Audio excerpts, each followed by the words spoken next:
in every church.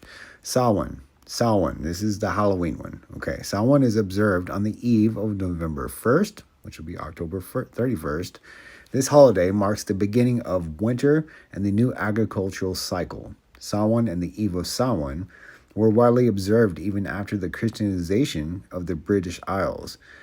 Christian observance of All Saints' Day on November 1st and All Hallows' Eve, which is Halloween, on October 31st, created a new context for this popular observance. Samhain is believed to be the night when the living can most easily communicate with the dead, especially family members and ancestors. This is called necromancy. We'll be talking about that. The beginning of winter, the time of death and decay, and the wheel of the year, is said to be when the veil between the worlds of the living and the dead is most permeable. The masks and images of ghosts and spirits that abound in popular celebrations of Halloween derive from the ancient belief that the dead can manifest in material world on this night. Meditative trance journeys to communicate with ancestors or deceased family and friends are part of many Samhain rituals. We see this in Mexico and a lot of South American cultures. Some pagans honored their ancestors with a dumb supper, a feast eaten in silence with a full plate and an empty chair left open for the beloved dead. But, Yeshua says, let the dead bury the dead. We cannot talk to our ancestors. I assure you that per scripture, you're talking to demons. All right, now we're going to turn our focus to the history of Samhain and its Celtic Druid roots. So while Samhain evolved over time into All Hallows' Eve and now Halloween, there are some that celebrate this festival's ancient origin in its own right. Thanks to the rise of paganism and witchcraft in the mid-20th century, there was a renewed interest in Samhain. Samhain is a short time between summer and winter, light and dark, life and death. Basically, any god, lowercase g, associated with death, magic, mischief, or monsters will be celebrated on this night. Celts believed the veil between the living and the dead thinned on Samhain, October 31st, allowing spirits to cross over, as we were talking about earlier, to ward off malevolent, I can't say that, spirits and predict the future. Celts lit sacred bonfires, wore costumes of animal heads and skins, and made offerings. These pagan traditions blended the early Christian practices, eventually evolving into the Halloween celebrations of today, which remain some of the original mystical and spiritual connections. Now, the Druids. The Druids is going to be the source of this. The earliest detailed records of Druids date to the 1st century BC, but I assure you it's way older. That's just the writings we have. Their origins are much older, possibly predating the Celts. The Celts, and the ancient Indo-European people, reached the height of their influence and territorial expansion during the 4th century BC, extending across the length of Europe and from Britain to Asia Minor. From the 3rd century BC onward, their history is one of decline and disintegration, with Julius Caesar's conquest of Gaul in 58 to 51 BC. So what happened is, there was Julius Caesar. There was a lot of these Druids. He conquered the Gauls. There was at least 1 million killed, and he took 1 million hostage. So when you think about Nebuchadnezzar, and he writes, he brought in these sorcerers, he brought in the Chaldeans, he brought these ones they had in his cabinet. Okay, Julius Caesar was doing the same thing with the Druid priests and their rituals and these pagan practices. 300 years after that, we get the Council of Nicaea through these Romans, and what are they doing? They're infusing these Druid priests, these practices, pagan practices, from the Druids into the church, the Roman Catholic Church. It is nothing good about what they infused with the church. So, let's see. Yeah, it says the Druids held significant influence in pre-Roman Celtic history. This is modern day. They're still doing these practices at Stonehenge. It's very satanic. The Druids had connections with ancient pagan Baal worship. So does the Catholic Church. This should be obvious by the etymology of the term Druid, which means literally oak wise. They were members of a Celtic religious order of priests, soothsayers, judges, poets, etc. in Britain, Ireland, and France. It goes back even farther than that, though. Many of their practices are proven to have come from ancient pagan idolatry and witchcraft. And, the Israelites did the same thing. And, it was prophesied. And in Deuteronomy 4, you're gonna be scattered. A few among the few left in number, because you're gonna worship these gods, these images of wood and stone, which neither hear nor see nor smell. And this is what happened in 2 Kings 17, doing the same things. They were scattered. They were exiled, 722 BC. Now, Christian church is doing exactly what, our forefathers were doing. Romans 11, Paul tells us, do not do the same sin that our fathers did, or you'll be cut off. But if you keep the covenants, you'll be grafted in. The Druids, as Caesar described them, were exempt from war and instead spent their time studying divination, astrology, philosophy, and medicine. The Druids were educated by their own. In fact, Caesar wrote that they specifically didn't want their doctrines to be divulged among the masses of the people. Welcome to mystery religions, these secret societies. The Druids in Britain, Ireland, Wales, Scotland, France, Germany, and other Celtic countries observed the end of the summer by making sacrifice to Samhain. The Celts considered November 1st as being the day of death because the leaves were falling. It was getting darker sooner and temperatures were dropping. They believed Muck Ola, their sun god, was losing strength, and Samhain, Lord of Death, was overpowering them, or him. Further, they believed that on October 31st, Samhain assembled the spirits of all who had died during the previous year. These spirits had been confined to inhabit animal bodies for the past year. As punishment for their evil deeds, they were allowed to return to their former home to visit the living on the eve of October 31st of the Feast of Samhain. Druid priests led the people in diabolical worship ceremonies in which horses, cats, black sheep, oxen, human beings, and other offerings were rounded up, stuffed into wicker cages, and burned to death. This was done to appease Samhain, to keep spirits from harming them.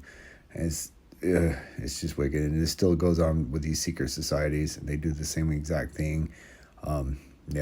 Druid priests and people would go from house to house, asking for fatted calves, black sheep, and human beings. Those who gave their promised prosperity, and those who refused to give were cursed and threatened and murdered. You guys have heard of Bohemian Grove. These elites are doing the same exact thing with a huge statue of an owl. They're sacrificing, they're recreating these occultic practices. So Halloween, you ever see someone dress up like a ghost? Well, notice the person with the dead person, they put the sheet over them. The sheet pulled over the dead people is commonly known as a shroud or a winding sheet, now used as a costume among children across the world. One of my first costumes as a child was the same thing, celebrating death. It is not okay to be a Christian and do these things.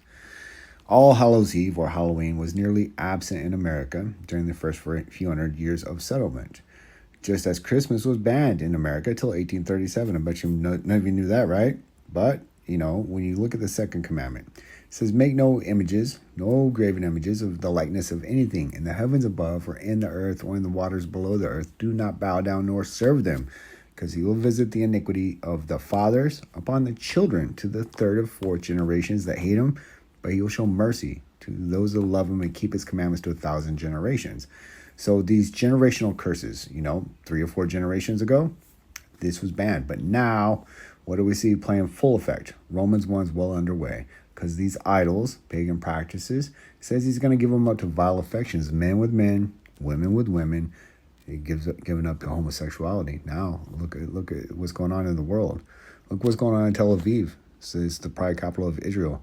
They were supposed to break down these images. Now they're letting Christmas trees on every corner. They're letting Catholic churches with these crucifixes, which is a pagan symbol for some worship. But he gives you up to vile affections. This is a generational curse, but it can be broken through obedience to the covenant, and not particular for some worship. But he gives you up to vile affections. This is a generational curse, but it can be broken through obedience to the covenant and not partaking in these pagan celebrations. So it says, adhering to the word of God, the English Puritans in America, a strict Protestant sect, rejected Halloween as a Catholic and pagan holiday. Absolutely right. Over 200 years later, the Irish potato famine of the 1840s brought thousands of Irish immigrants to America, who in turn brought the Halloween custom with them. And it makes me ashamed because I'm Irish and this is my forefathers. At that time, Halloween was regarded as a night of year, and wise men, respectful of hobgoblins and wandering demons, stayed indoors. In the late 1800s, there was a move in America to mold Halloween into a holiday more about community and neighborly get-togethers than about ghosts, pranks, and witchcraft, and we'll get into the pranks part. At the turn of the century, Halloween parties for both children and adults became the most common way to celebrate the day. Parties focused on games, food of the season, and festive costumes. Parents were encouraged by newspapers and community leaders to take anything frightening or grotesque out of the Halloween celebrations to make you feel more comfortable about this pagan practice. Because of these efforts, Halloween lost most of its superstitious and religious overtones by the beginning of the 20th century. And trust me, there is religious overtones to it. Halloween has always been a celebration of death from the beginning. Though through Halloween is diluted somewhat, there's obviously nothing about that day that honors God. This is a fact. This is Antoine LaVey. He is the founder of the Church of Satan. He's very evil man, but this is what he says. He says, the founder of the Church of Satan said, I'm glad that Christian parents let their children worship the devil at least one night out of the year. Welcome to Halloween. America has modernized it through Hollywood. They're making these horror movies, which I used to love until I came into covenant and started obeying God. Now they make me sick, and it's all about death, murder, just half-naked women run away from monsters, lust. Every bit of it is wicked at its core. Speaking of lust, now if you think about these adult Halloween parties, women one night a year they're allowed to dress like sluts. They're like, oh, let's get the skimpiest outfits, and I didn't put the rest of this. This is a costume you can buy online. I didn't put the rest of it because I don't want to put a stumbling block in front of the brothers. But this is not. It's creating sin. Is creating, even Paul says in Colossians 3, he says, covetousness is sin. He says, I would not have known lust if the commandment didn't write on me, thou shalt not covet, because you should not covet your neighbor's house, your neighbor's wife, or any of that. He's creating just debauchery. And Satan is doing this on this night, and it's disgusting. Costumes originated with these terrible druid death rites also, as people and animals were screeching in agony while being burned to death. The observers would dress in costumes made of animal skins and heads. They would dance, chant, and jump through the flames in hope to ward off the evil spirits. This is the custom you guys are partaking in.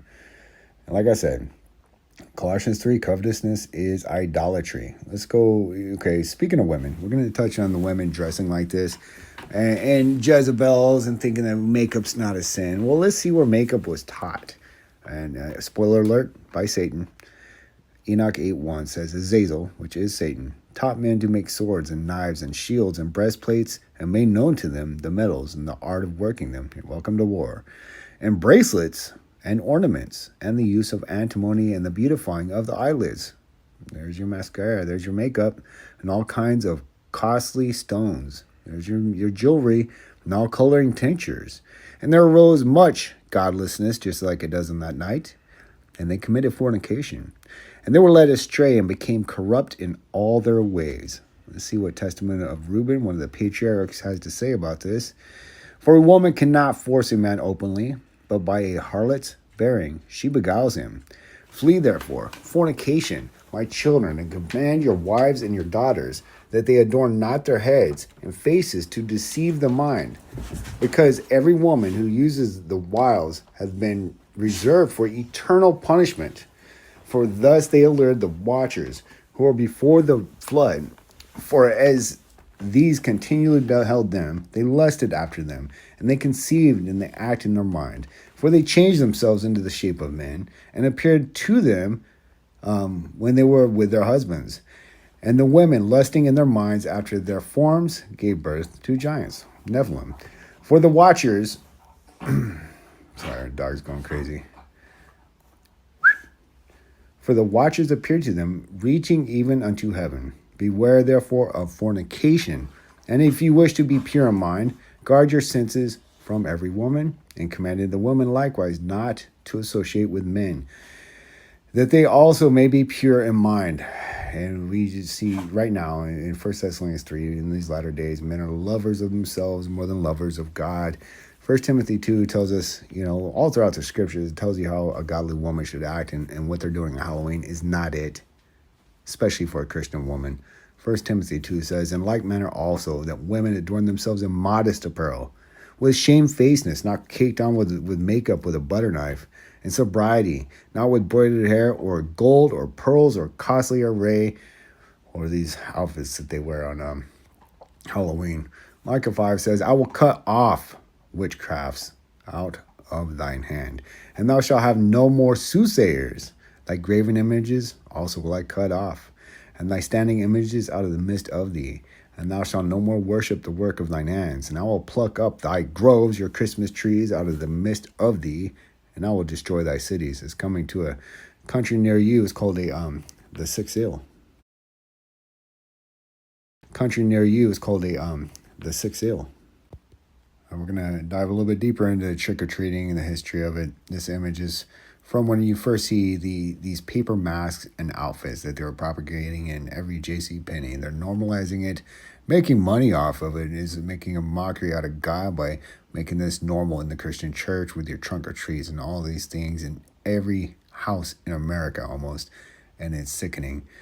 The history of trick-or-treating stems from Samhain, when people left food for wandering spirits and wore disguises to ward off evil. This evolved into medieval Christian practices like souling, where poor people begged for soul cakes in exchange for prayers for the dead. Later, the Scottish-Irish custom of guising, where children performed tricks for treats, combined with Germanic-American Belschnickeling, where costume participants were awarded for their antics. The phrase trick or treat and the modern candy-focused tradition solidified in America in the early 20th century. So let's talk about the destruction that these kids would do. Probably just riddled with demons. We'd go around breaking stuff, burning stuff, even buildings and cars, and all this stuff, making even the newspapers. This was in the early 40s, I believe. No, 20s and 30s. So by the 20s and 30s, Halloween had become a secular but community-centered holiday, with parades and town-wide Halloween parties as the featured entertainment. Despite their best efforts, many schools and communities, vandalism began to plague some celebrations in many communities during this time. Trick-or-treat turned into vandalism, and giving of candy was started in a sense to protect our homes from the vandals. Trick-or-treat is a reenactment of the Druidic practices. The candy has replaced the human sacrifices of old, but is still an appeasement of those deceptive evil spirits. The traditional response to those who do not treat is to have a trick played on them. When you give out Halloween candy, you are, in essence, providing a sacrifice to false gods, demons. You are participating in idolatry, says the former high priest of Wicca, Tom Sengenant. This is what they were looking like, the costumes in the 40s. This looks fun, right? Yeah. The parents were really, making it really fun for their kid. You can tell by the picture. All right, next we're going to